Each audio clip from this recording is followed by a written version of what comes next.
Hello and welcome to a special episode today to talk about a fascinating study we've been running during the election called The People Behind the Polls. So we recruited a group of voters across the country of all different political persuasions, demographics, to follow throughout the general election campaign. And they gave us insight into their views on the parties, the politicians, and the policies, as well as some interesting live reactions to announcements, debates, and materials that they were receiving throughout the life of the campaign. With me to discuss what we found out are my colleagues LaShanda Seaman and Lily Freeman. Hi to you both. Hello. Hello. So we're officially going to become the people behind the polls today, which in itself is a bit of a mouthful. I guess a good place to start, given we had these people for 6 weeks, would be what was jumping out to you guys as kind of the issues that mattered and that were important when people were deciding who to vote for through this campaign.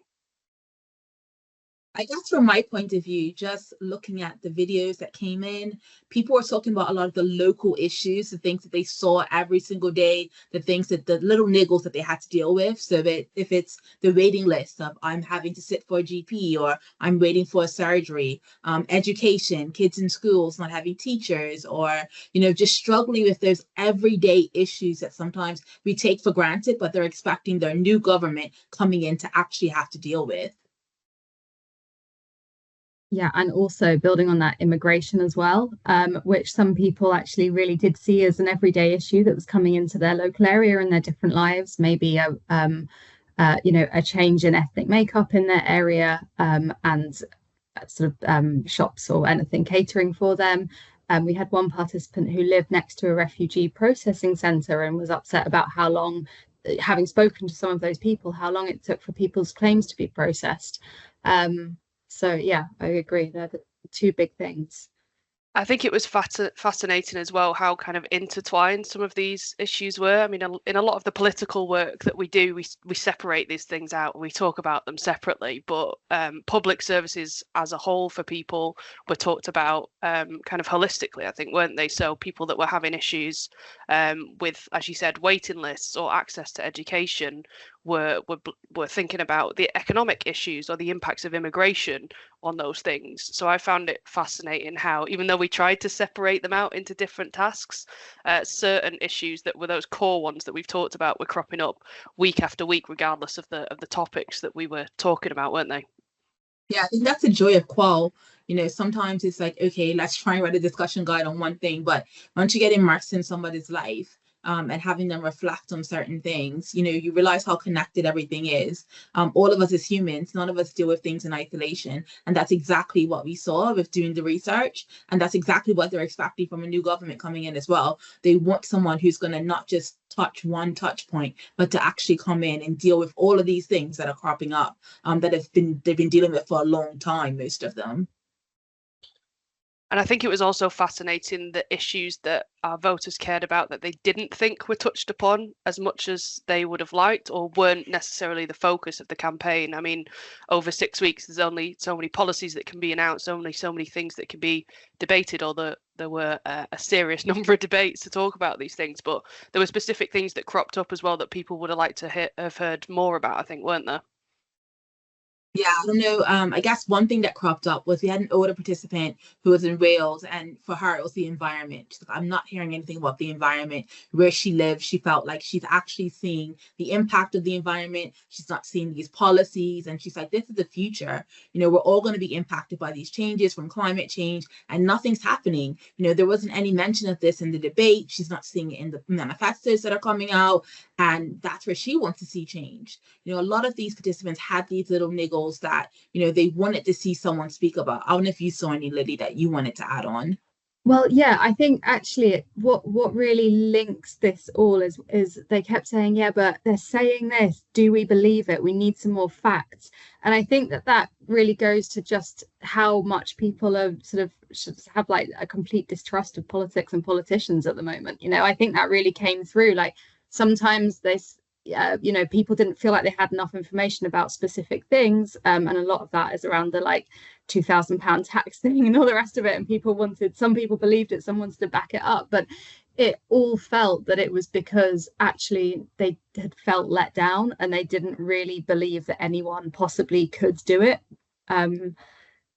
I think that's a really important point, a lack of trust or a distrust in what people were saying, whether it was on the issues that mattered or the things that were missing. The lack of detail on things definitely came through, and I think that impacted on how they were receiving information from all parties and from all politicians. It wasn't kind of people were distrusting one single party or one single politician. There was a bit of distrust across the board, I think, and that links well to. Sorry, go on, Lily. Sorry, I jumped in there. And also that kind of shows that people didn't really want the really shiny policy announcements. They were really skeptical of that. They wanted the detail, didn't they? Although they did get a couple of shiny policy announcements, and that I think brings us on to kind of campaign highlights, because the beauty of this research is as soon as something happened, we were able to, in the moment, ask them what they thought about it. And following the debate specifically, when we ran our focus group, we kind of asked them what was the key thing that stood out, and we asked them throughout if there were specific things that were impacting on their vote that happened throughout the campaign. National service came up, which was a policy specific one, right? And that surprised me a little bit because it was so early in the campaign, and publicly it hadn't received a very warm welcome, shall we say, as a policy. So that's an example of how like a policy did land, and it actually went down quite well with our participants. What else do you guys think kind of stood out throughout the campaign in terms of what people were raising as key moments and highlights or lowlights? I think overall, those debate performances really did stand out to people because, like Lily was saying, this whole information and the trust, people were clinging to those debates like, okay, this is going to be that big moment. Show me something, tell me something so I can make my decision, especially because we had so many people who were undecided. So, you know, when we stand up and we have that whole issue about the £2,000 when it comes to, you know, that first debate, and then also that discussion about private healthcare and the use of private healthcare with these two leaders, you know, people are clinging to these, and they're actually using this information to help decide who am I going to vote for in this new election. So those were some really, really pivotal moments that stood out to people. And actually, that's another point I wanted to say. Definitely that private healthcare thing, when Starmer said that he wouldn't ever use private healthcare, really it landed so badly with our participants. Felt like a big moment, didn't it? It did feel like a big moment. And also what was interesting is that it wasn't just like, no, I don't trust him now. We actually heard why it didn't land well. And often that was because of people's own stories. And again, they're sort of connecting it to their own experiences of feeling like they had to go private. But actually we get that nuance because they actually felt really embarrassed and ashamed, even one of our participants said, about using private healthcare. So yeah, that was definitely a big moment. But it's interesting how people internalize it as well.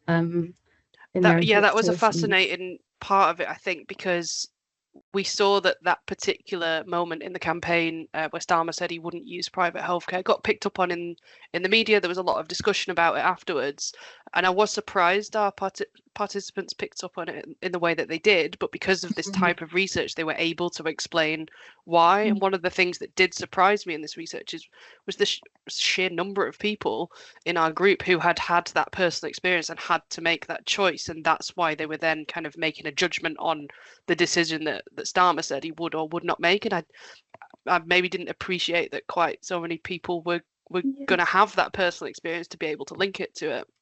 Yeah, it's true. Actually, just the numbers of people are just in our cohort who had used private healthcare was really interesting. But I think that also harks back to, you know, we asked people around policy areas, which is obviously vital, and we want to hear all of that. But actually, what we're doing via policy areas is tapping into their core values and belief systems, which will really sort of guide them and help them sort of understand what policy they care about in any given moment. And I think the private healthcare thing was a really important one because it really tapped into people saying you would do anything for your family. Of course, you'd use private healthcare. We love the NHS, but it's, you know, and that really kind of exposes a core value that people have, you know, campaigners or politicians or whatever need to kind of tap into almost to understand people's policy beliefs and opinions. And yeah, similarly, like with the NHS, people feeling ashamed, it's that actually that core value is how important you know, democratic access to healthcare is, and we only see that when we're learning from them that has been crossed, and then that's why that it wasn't a policy announcement, but that's why that bit of the debate tanked for Starmer, I think. And I think it's particularly pivotal given the discussion we had at the start that the NHS is consistently kind of the top issue in our issues index, something that's really critical to people. Also comes to that point, integrity. People just didn't believe what he said when he said it based on their own personal experience and their own understanding. So it was fascinating how some of these kind of issues and, as you said, core beliefs and values like linked together in order for people to then form a judgment on what the politicians were saying to them throughout the campaign.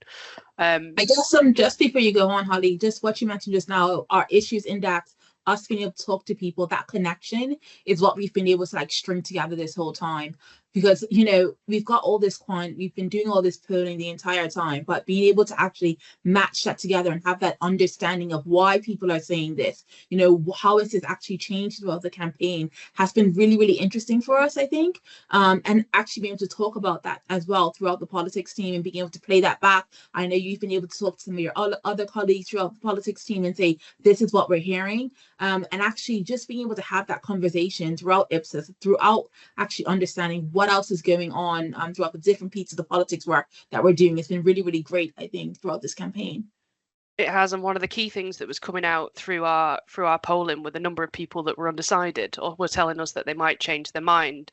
And a really great bit of this study is we were able to specifically get people on board who were of that ilk, who were undecided, and we followed them for 6 weeks to see were there specific moments that changed their mind, what made them change their mind, how late were they going to leave it, which is the nuance that you don't necessarily get in the polling data. You'll see them switch from undecided to telling you they're going to vote for whichever party, but you don't know why. So we were able to unpick the why, and also able to do that for first time voters as well, who'd never voted before, who were going through a campaign for the first time.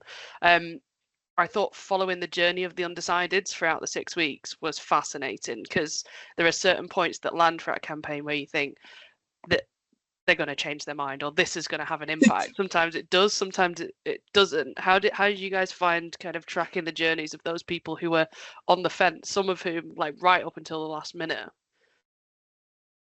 I think it was really, really interesting. And even like throughout the different regions as well, just understanding the different impact that was going on for people. There were some people who were literally like on polling day having told us, I decided on my way to the station, or I decided the night before in terms of who I'm going to vote for. Or people just because they had a postal vote, having had to make that decision just because they wanted to make sure it got there on time, but they wished they had more time to actually reflect on that decision. And they didn't wish they had to send it as early as they had to, you know, post it in, worrying about any delays with Royal Mail. But some of the kind of those key, you know, issues that we've talked about really influence people, like those debates, some of those things that popped up, like when it came to like the gambling issue, some of the D-Day moments, any of those kind of key campaign moments that really caused people to just step back and reflect on, what am I going to do? Who am I going to trust? Am I going to have 14 more years of this, or am I going to go to the other side? Or am I going to do a wild card and just do something completely different? It was really, really interesting just to see how people went through those emotions and just sat there and recorded them all for us. And we got to watch them and kind of go through it with them. It was like a journey for us as well. Yeah, it's a bit sad now we're not talking to them like 24 hours a day, isn't it? Yeah, I So miss what them we a little bit. I want to know what they think about the first few days. And yeah, it'd be great if we could just follow them for eternity and see what they think all the time. I think some of them would be up for it. Some of them would be up for it. That brings me on to our highlights. We got an incredible amount of data over the course of 6 weeks, a lot of which is on our People Behind the Polls website, a lot of which is on our Ipsos social, so please do check it out. But there's so much of it that's unseen, that we got to enjoy to watch, and hopefully we can share in a different way at another point. But what sort of things stood out for you guys as kind of interesting things that people said, or moments or things that surprised you, or that were impactful? I guess like some of the kind of more impactful moments for me was Kyron, who's kind of a young first-time voter, just kind of his whole experience of seeing just the joy of stuff for the first time, experiencing a debate for the first time, going to the polling station for the first time, and just that joy of being engaged in the whole political system. You don't necessarily see that with people all the time. It's more like, I'm doing it because I feel like I have to. It's my duty. But just that joy of being engaged and wanting to have that impact on this local area. And I guess another one for me would be Martin, who's in like Northern Ireland, and just kind of that comparison of life in England and talking about the policy differences, wanting to see like a better life for him and his family, and knowing that he's working hard, he's trying to do all of those things, and just wanting to have a government that's going to support him in that journey as well. So some of those key things when it comes to things like childcare and how we can just get that support to do something great for his life and for his family. For sure. What about yourself, Lily? What stood out? Yeah, we learned a lot from Martin, actually, didn't we? So I think he educated us. So I think that, well, for me, I think it sounds rather odd and seemingly insignificant, but maybe perhaps not if you're an ethnographer. When we saw glimpses of people's actual lives and the context that they were living in, whether or not it was seeing someone responding to us in their car, and we saw the landscape of them outside, or we saw one participant, Rose, making a cup of tea, and she was talking to us while she was making a cup of tea. Now, these it was are a pint trivial. of tea. Sorry, excuse me, it was a pint of tea. You're right. The devil is in the detail for us, isn't it? Yeah. So, and I think that really gave us some insight into context, and actually made me excited that, like, if we knew more about these people, we would be able to do even more with the data and the research, sort of mapping their opinions and how they got information. And also, I just loved it when people came up with something really unexpected, either an opinion I wasn't expecting from them, a shot of their house I wasn't expecting, whatever. It was great when you just got surprises, I thought. I loved people's debate setups because some of them were on at relatively unreasonable times of the night, and they gave their time to sit and watch. And that initial clip we did of the first debate, where someone was on an exercise bike ready to go, someone was basically locked in a cupboard but had a can of Coke ready to get through it, someone else had kind of gathered some friends for a little watch party. I thought they're fascinating moments because, like, I watch debates all the time because I'm into them and also have to for work. And to just see how other people kind of get ready to sit down and do it when they've not done it before, and what they're expecting, and then their live reactions to what they're hearing, kind of in the moment, you can hear the debate happening in the background and see their facial expressions to what's being said, or people shaking their head or booing or kind of having a chat across the room. I thought that was great. And the other moments for me were, I think, the points at which people were making the decisions. I knew it was going to be late because of the percentage of undecided voters we had in our political polling, but to be able to see that in action, and as you said before, LaShanda, people coming down to the final night, or we had people the morning after telling us I'm not sure I've done the right thing, or I almost had a wobble at the last minute. And it's certain people who over the 6 weeks gave no indication that was the case, and at the final moment they could have switched. And I think that's the detail that we get from this type of research that we don't necessarily get from the polling, which makes that a little bit trickier. But yeah, just some of the stuff that people are willing to come out with. To, let's face it, we're complete strangers to them, although we've chatted to them for 6 weeks. The openness, the honesty. We have to trust. We have to thank them for that as well. Yeah. I guess, like, to just be so willing to be open with us, these strangers. They don't know what we're going to do with the results. Just to be open and talk about their political views, which are all across the spectrum. It wasn't like we recruited people who were all on one side, who had all voted one way before, and people were just willing to be open and honest with us throughout this process. And we just have to thank them for that, because it allowed us to be able to learn as researchers, and it's allowed us to be able to share this and hopefully have a greater impact through it. And I think final point then, and you've touched on it a bit there, LaShanda, and you have as well, Lillian, what we enjoyed about this. But what, for people who haven't done this type of research before, or who find this type of research kind of interesting, what would be our pitch, I guess, to what we get out of this type of research compared to other types? I guess an election campaign is a little bit different because there's something happening throughout the 6 weeks. But what does kind of ethnography and video diary style qual give us that we can't get elsewhere? For me, it's all about the say-do gap. You can ask someone something in the heat of the moment and they'll say something that's often wildly different to what they actually do and practice. That's not anyone trying to be deceitful or deceiving. It's simply that we we can see things when we watch what they do that helps us understand them as a person and their political opinions. So yeah, introducing the say-do gap and also that wider cultural context is completely invaluable for understanding what people actually want out of a campaign and a government, to me. Totally agree with that. And I guess just building on what Leah said and what we were talking about earlier of understanding people's kind of moral compasses and what's important to them and how you can't really untangle one policy issue from another. As we move into a new government, you know, there's going to be more kind of space to reflect on what's important, where money is going, and doing this kind of research is really, really important because people do know what's important to them and they want to be involved in the process because they want to feel like their tax dollars are going to important places. So do take the time to involve them in these kind of processes, to just do the research, to get professionals involved in it, but to do the research, to talk to them, to help design kind of the way forward for funding models and things of that nature. So I think that's really important.